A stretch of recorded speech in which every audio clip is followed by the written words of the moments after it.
ValveTime.net. Hi, and welcome to the ValveTime News. Each week we'll bring you the biggest talking points regarding Valve and the community. Now, the news. After several months of build-up, the playoffs for the International 2014 finally got underway this past Tuesday. While the event is still very much in progress, we're going to quickly cover some of the results thus far, so be warned if you're worried about spoilers or have yet to catch up. On Tuesday, Team Liquid managed to best Virtus Pro, CIS Game, and MVP Phoenix to become the winners of the wildcard tournament. They then joined the other 15 teams in the Phase 2 event, which ended on Saturday, July 12th. After an extremely eventful 4 days, Aero Gaming, Navi US, Fnatic, Team Empire, TI3 Champions Alliance, and Mouse Sports were all eliminated from the tournament after failing to score enough points to leave the bottom 6.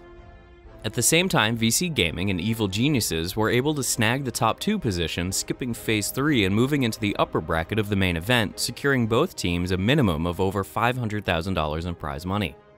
This leaves the middle 8 teams Newbie, LGD Gaming, Titan, Team Liquid, Cloud9, Navi, Invictus Gaming, and Team DK to participate in Phase 3 as they fight out to find their positions in the main event alongside VC and EG.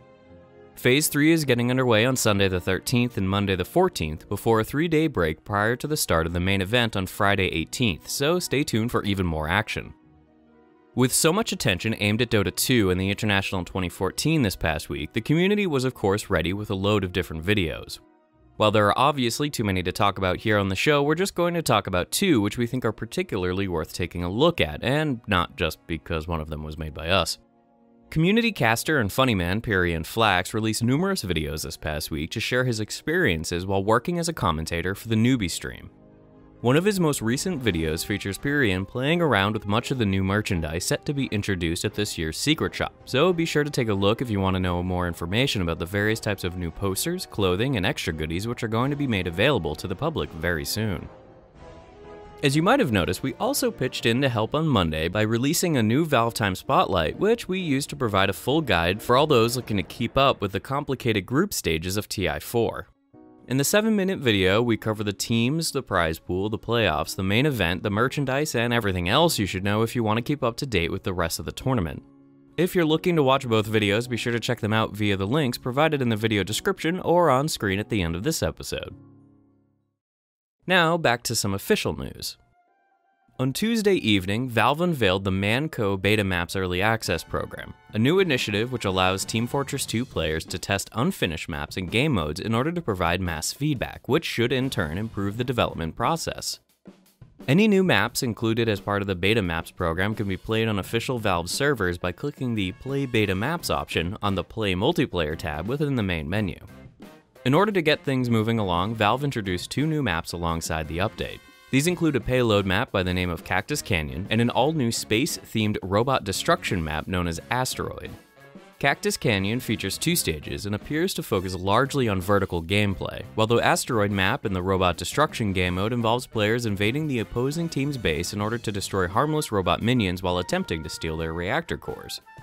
If you want our opinions on both maps, Cactus Canyon feels promising but features few too many tight impassable choke points, while Asteroid features a relatively complex concept and map layout which, while occasionally fun, makes it pretty clear why Valve decided to include this particular map in the large-scale testing program.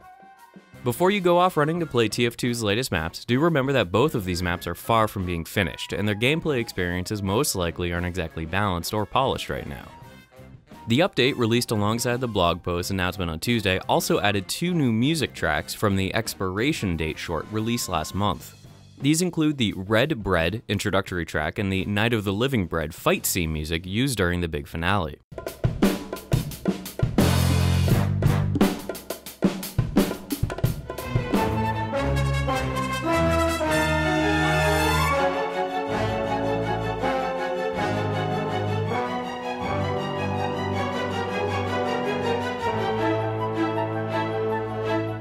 Both of these new tracks will play randomly on the main menu from time to time, and you can export them directly from the TF2 game files if you want to listen to them on your own time.